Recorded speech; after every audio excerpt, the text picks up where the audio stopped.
Hello, good day to all.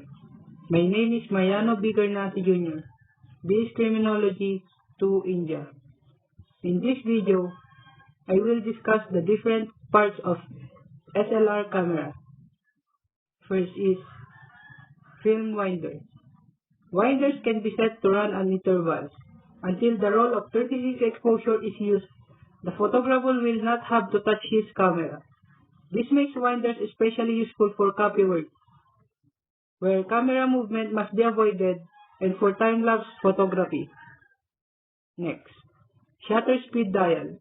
The numbers of the shutter speed dial are the speed available on this camera, from 1 second to 1/4 of a second. A slow shutter speed will blur movement.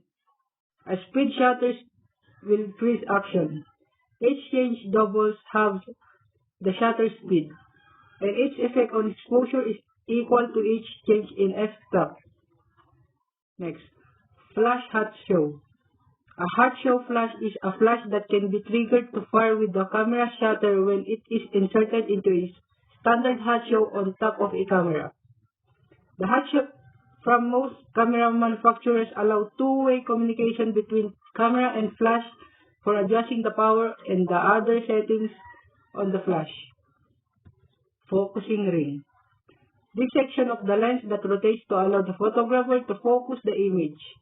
On automatic cameras, this ring is moved by a small motor within the lens, whether you press the shutter release button halfway. For manual focus, you will turn the ring until the image comes into focus. Film rewind crank.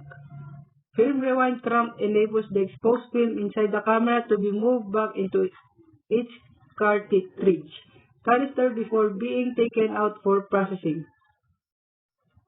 Film speed dial. Film speed is the measure of photographic film sensitivity to light, determined by sensitometry and measured on various numerical scales, the most recent being the ISO system. A closely related ISO system is used to measure the sensitivity of the digital imaging system.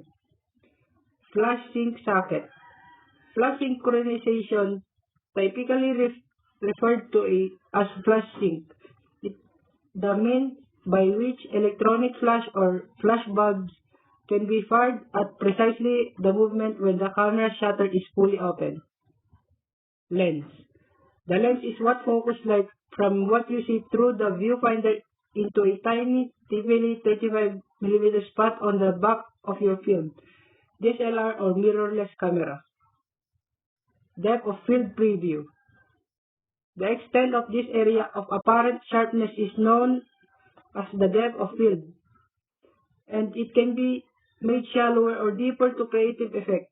In fact, depth of field is one of the most important creative tools for photographers, because it enables you to control where in the image is sharp and where it's blurred. Self-timer.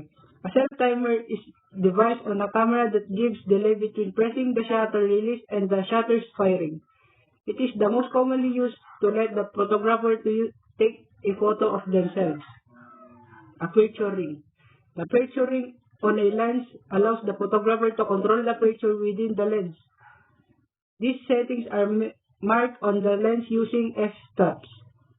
On automatic camera, the aperture can only be controlled through the camera body f-stop settings. Shutter release.